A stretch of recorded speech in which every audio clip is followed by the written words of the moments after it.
Former Attorney General and Minister for Education Betty Maud Idrisu took her turn being interrogated by the police CID for her role in the payment of 5.2 million Ghana cedis in judgment debt to businessman Alfred Woyome. She is the 7th state official to answer questions in the criminal investigations. Her interrogation followed the arrest of Deputy Sports Minister, or former Deputy Sports Minister OB Amoah, which led the NPP MPs to boycott parliamentary proceedings over claims of wrongful arrest and a categorical demand from the minority leader for Betty's arrest. So, does Betty's questioning put to rest the minority's allegations that ministers who should bear the ultimate responsibility are being left off the hook in the Woyome scandal? Also, exactly a week ago, the NPP held a mammoth rally at Manchagbona here in the Greater Accra region. Comments by some key speakers on the platform have reignited concerns that politics of insults and vilification could dominate the 2012 electioneering campaign. So how do we focus our politicians on pitching ideas and alternatives, as is done in more civilized democracies, to win your votes? And speaking of democracy, the Electoral Commission has set March 24 to start the biometric registration of voters for the upcoming general elections. But how do we ensure that non-Ghanaians don't determine who our next president or MP will be? And also, how this prevents some electoral malpractices. We'll analyze the provisions made by the EC to ensure that. We'd like you to join the discussions right away. You can text us 1422 and 1760 across all networks. This week, OB Amoah was arrested, the minority protested, Osafo Mafu was questioned, there was complaint of an attempt at political equalization, and the minority leader specifically questioned why the former Deputy Attorney General and former Education Minister, Betty Maud Idrisu, had not been questioned by the police.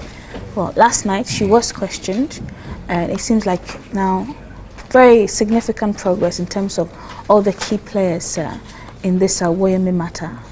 Surely that should satisfy you somewhat.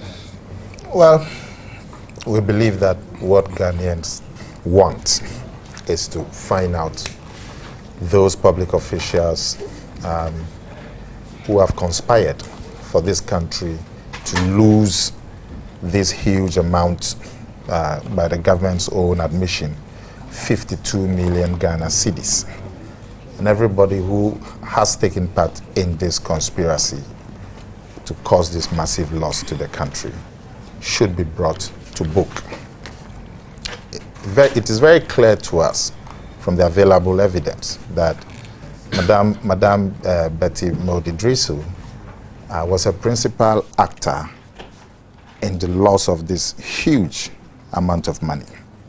She was Attorney General at all the material time when this loss occurred. Her actions during the period are extremely questionable. She first went into negotiation with Mr. Woyome when Mr. Woyome made his claims on the government of Ghana without any investigation, without any consultation with the members of the previous government. She went into agreements with Mr. Woyome.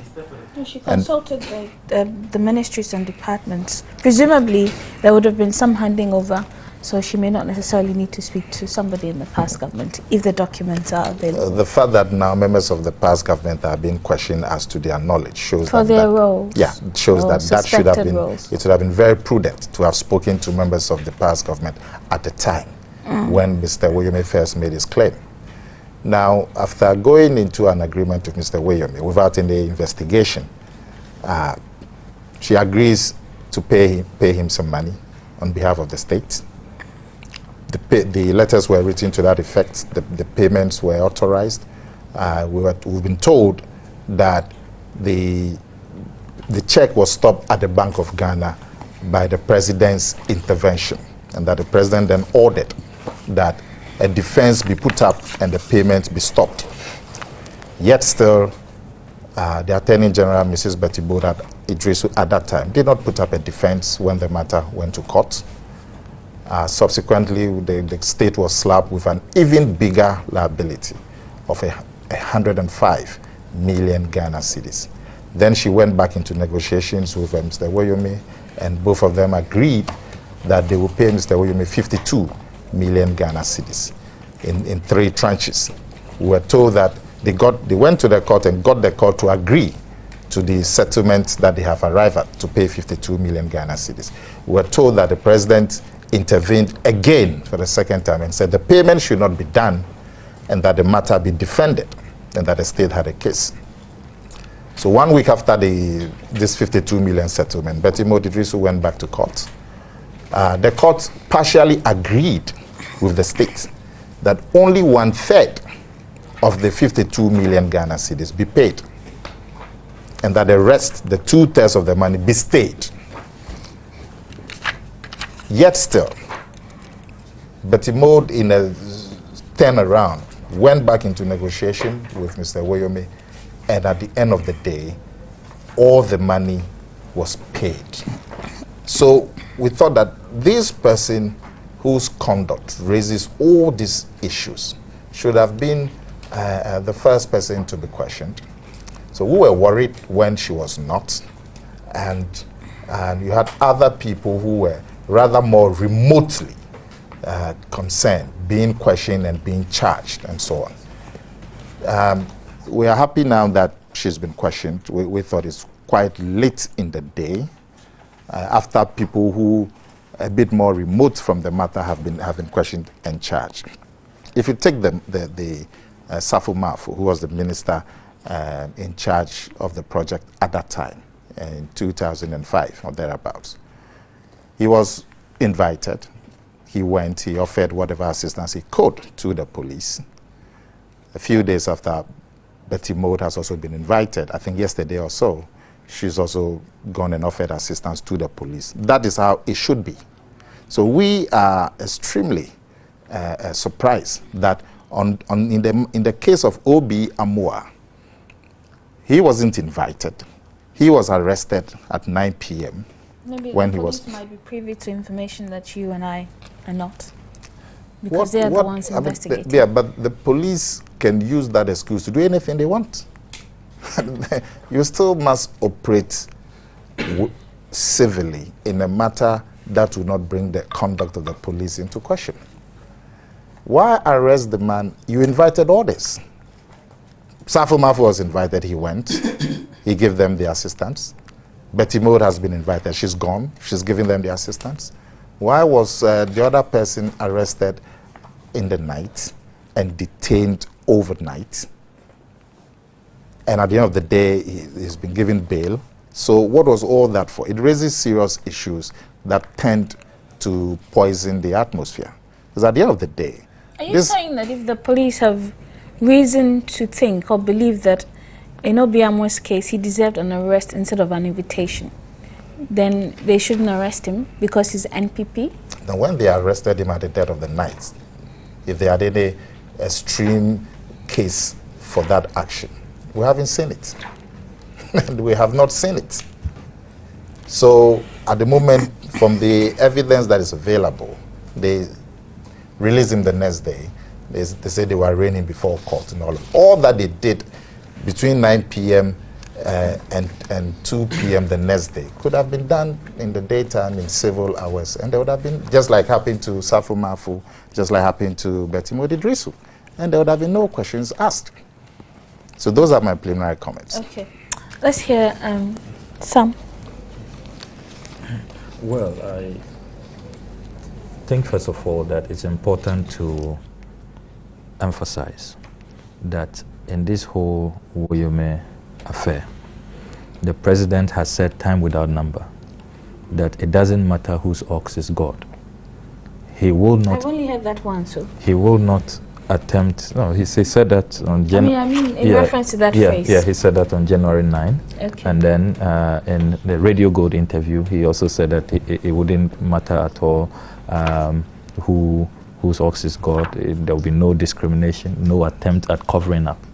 And you see, the thing about scandals of such proportions we are well aware, is that it is normally the attempted cover-up that embarrasses governments, that collapses governments.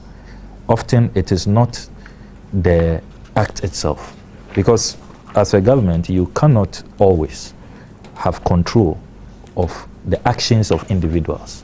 There are some individuals who could act in manners that will turn out to be out of sync or could turn out to have been detrimental to the image of the party, the image of the nation. And we have seen in all of our history, all governments, from Nkrumah to Achampon to Buzia to Rawlings to Kufuor to Mills, that you have seen that government will have, can I say, their fair share of scandals or challenges, but it is in the handling.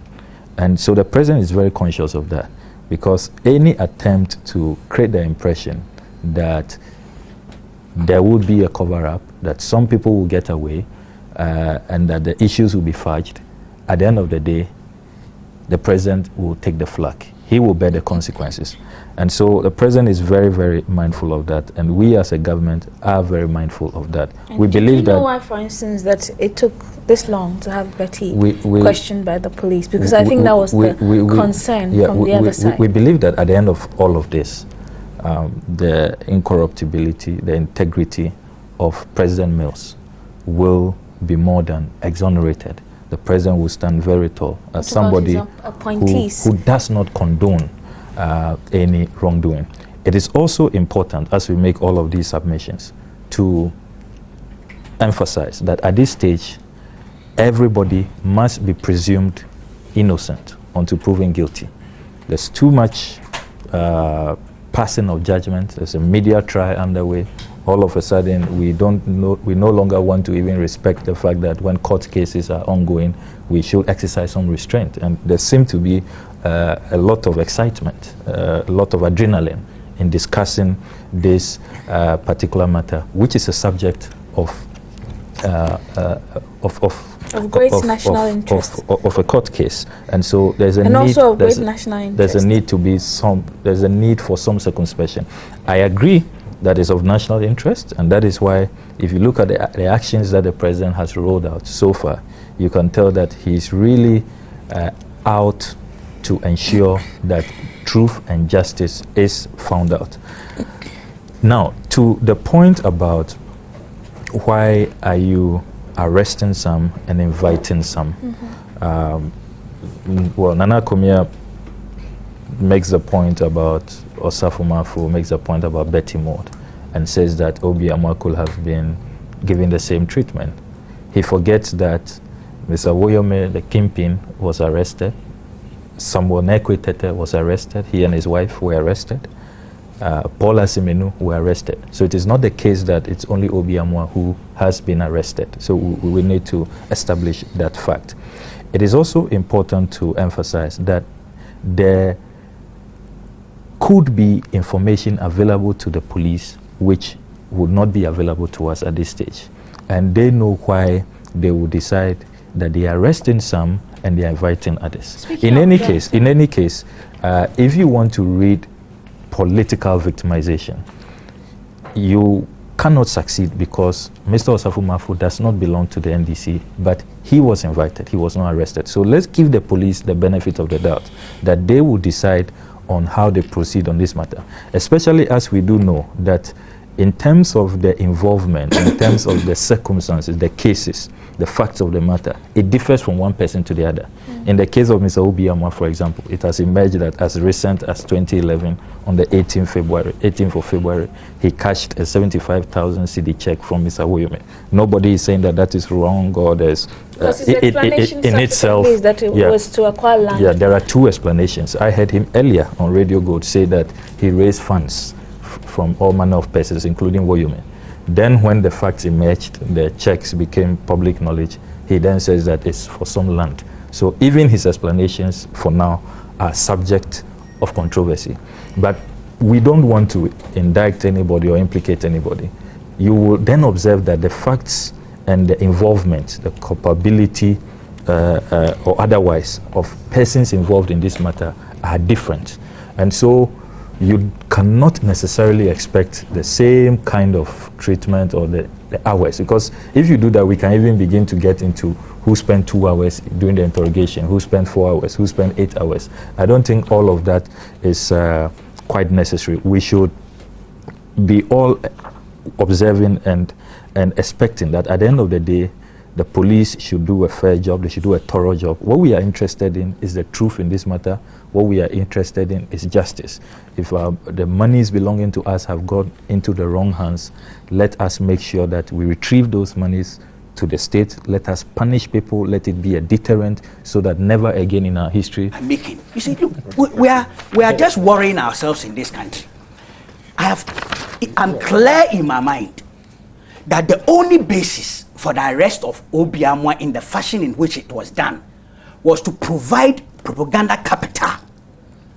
Oh yes, to provide propaganda capital for people to say that, look, after all, MPP too are culpable, they are liable, so we are all guilty, so everybody's innocent.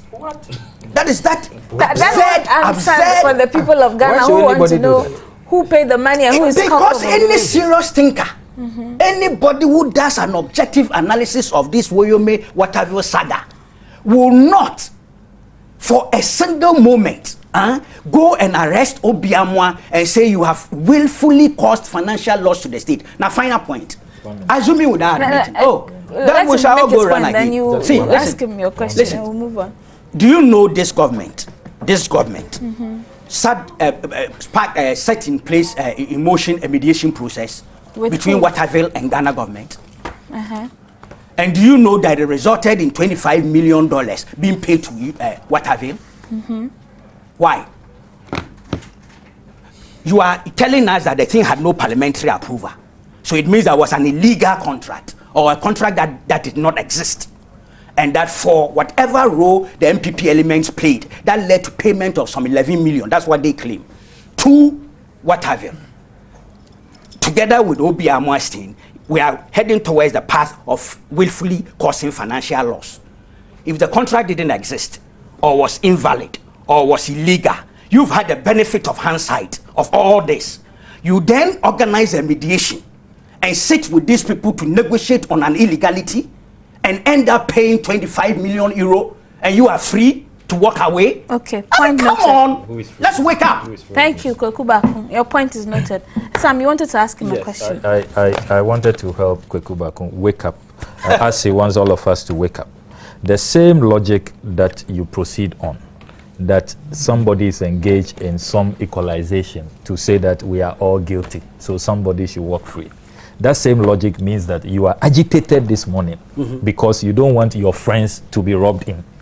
Can we come to that conclusion? You don't want your friends in the MPP to be robbed in this matter. Yes, it's the same logic. No, it's very logical. No, see, that is why you are. That is why you are agitated. That is why you are agitated. I'm not complaining about those things. They are MPP people. So if you go to everybody court, you go to court. In your but own this one is so absurd. Okay, it's not you absurd. Had your point. In your own submissions, you have said that Waterville has also been paid some money. Yes. Indeed, the Yoko reports indicates that February 4, 2011, actually before February 4, they had been paid 11.9 euros by the MPP government. That is even compensatory false. claims. They had been paid all their monies, which was nearly 20 million euros. So they were done. So they were paid before some money. 2009. Now Waterville has. You've gone and sat and paid them again. Made claims. They sat in meetings. They have. And you they didn't have call been paid OB Amoah. 25 million euros. February 4, 2011. Why February didn't they invite OB Amoah? They were paid 2.5 million euros. April 12, 2011, they were paid 5 million. By whom? September 23. By your government. 2011. Exactly. You didn't see the need to call OB Amoah. So you agree with us? Sam, 1 second. Kweku, please. When he was interrupting you, I kept telling him to stop. So please stop. I'm giving him the same. Thank you. Go on, Sam. So you agree with us that Waterville also has questions to answer. Whoever dealt with Waterville too has questions to answer. So you cannot be handling this whole judgment death saga and looking at only Woyome and leaving Waterville. You will have done a shoddy job. No, you will have been. You will have. No, I'm talking about investigators, prosecution, possible prosecution. You understand? If you want to do thorough investigation in this matter, you cannot appear genuine to the Ghanaian people. You cannot appear thorough to the Ghanaian people if you don't bring in whatever. Of course, they must be brought in. Yes, I am for that. Now, Woyome didn't appear in this country just in 2010, 2011 to collect money.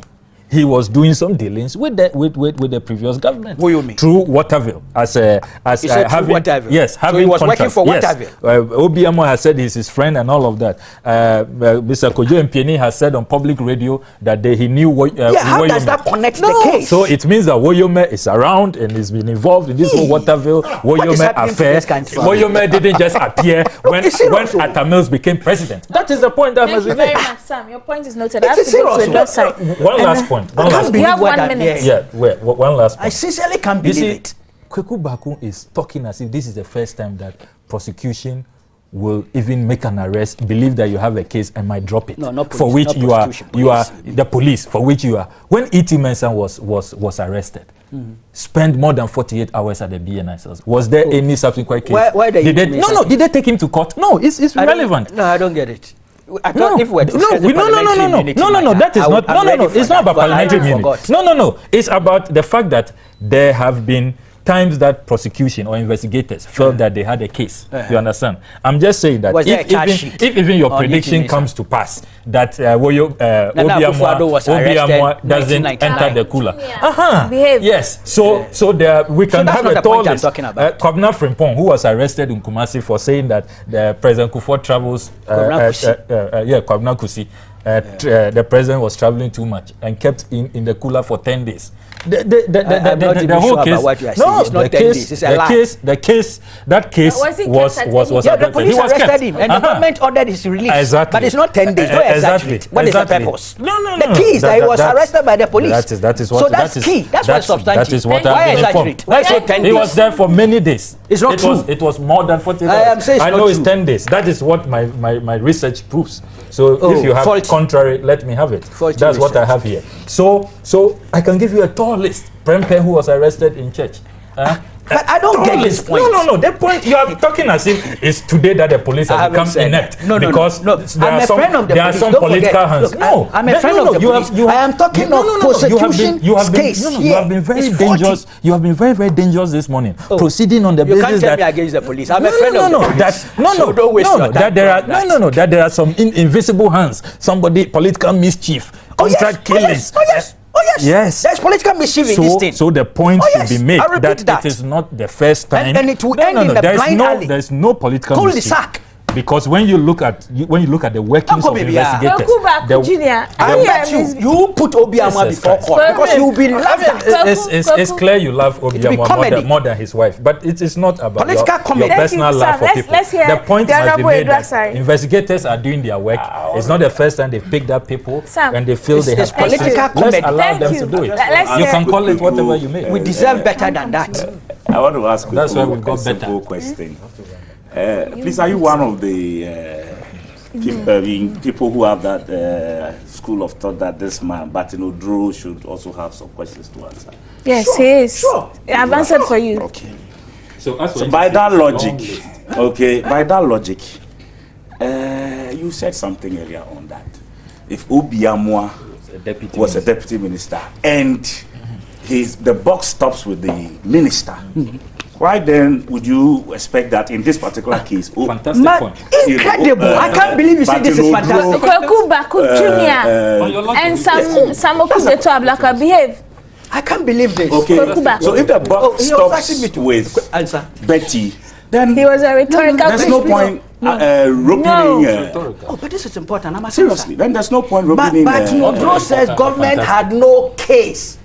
See, look at the material particulars of what we are talking about. OB Amoah wrote a letter saying, my minister says you can go there. I'm speaking on my minister. Yes, but Odro did not disagree with his minister. But that's the point. Government is in court. At the time Martin Odro was talking, you are lying. At the time Martin Odro was talking, government was in court saying this is by mistake and fraud. Okay, you've had your say. So what are we talking about? If the buck stops with the minister, as you want us to accept, yes, then Martin should be sitting somewhere for Betty to answer all the questions. No. Okay, that should be the fundamental understanding. No, it is not fantastic. Seriously. No.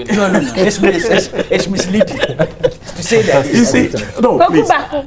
Why? So anxious You are about ducking me. Woyome? No, you are misbehaving. I think that, you see, in all of this,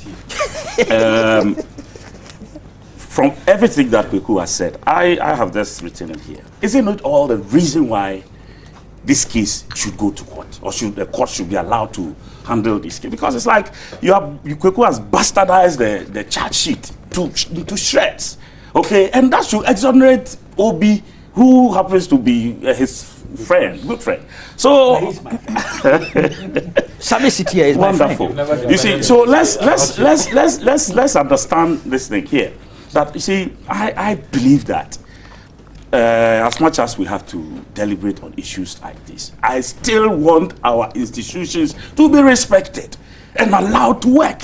Because this is, it's like we are undermining. Are they above criticism? They are not above criticism. But you see, if everything they do is seen with political spectacles, then it's like today, when it applies to person A from this party, it is all right, and to the other party, it is not.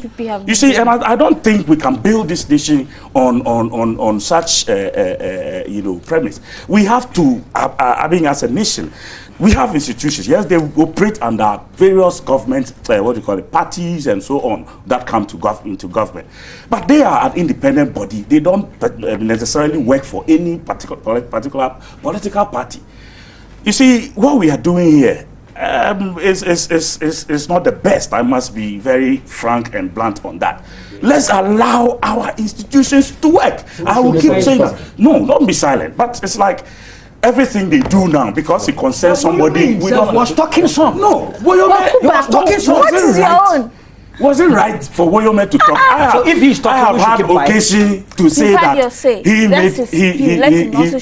he made his own case murkier by opening his mouth. I've said it over and over, because I think that sometimes silence is golden on such issues. Nobody's going to push this matter under wraps or carpet, any carpet. We believe that the institutions should be allowed to operate, because tomorrow you may not know who this whole thing will be staring at.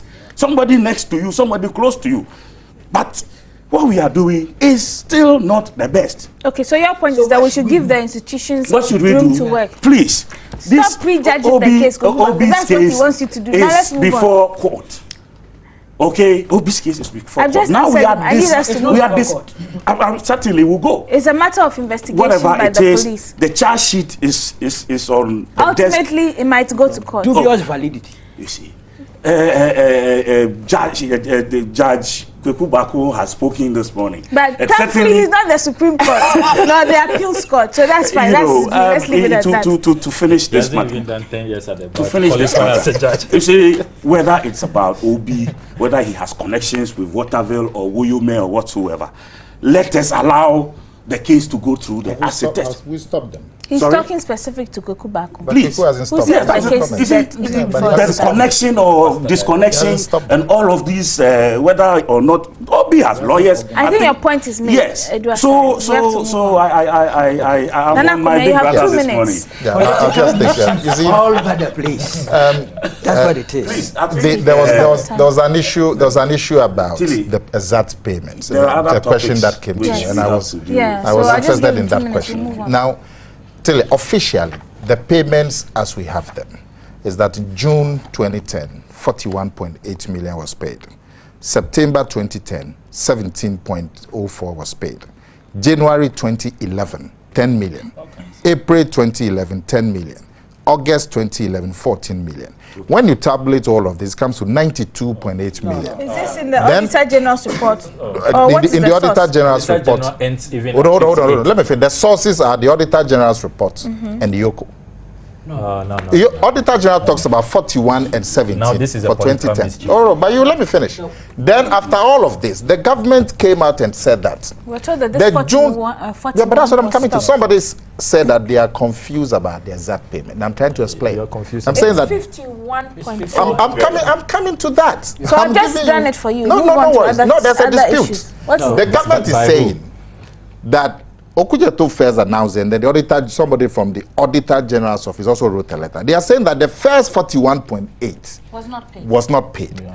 The Auditor General, in explaining it, said that the check was returned on April 13th, but the payments that he recorded was June 4. So there's an issue to be inquired into over there. So as for the exact payment, we are still going to inquire. Now, this business about the president stopped the payments. If the president stopped the payment and it was obeyed, how can we, the government do an admission that 52 million Ghana cedis have been paid to Woyome? The president's orders were not effected. They were ineffective. When we are told that he ordered, and I'm just giving you he said that the payments in June should be stopped. And the people go to court. Nobody went to court. So Woyome even got a bigger amount of 105. Then they went and arranged with Woyome that will pay him about half, 52. The president stopped that one too. Said, don't pay, go to court. The people went to court. The court agreed that, yeah, I'll give you partial stay of execution. As we speak, all the monies have been paid. So you have a situation where the president stopped payments.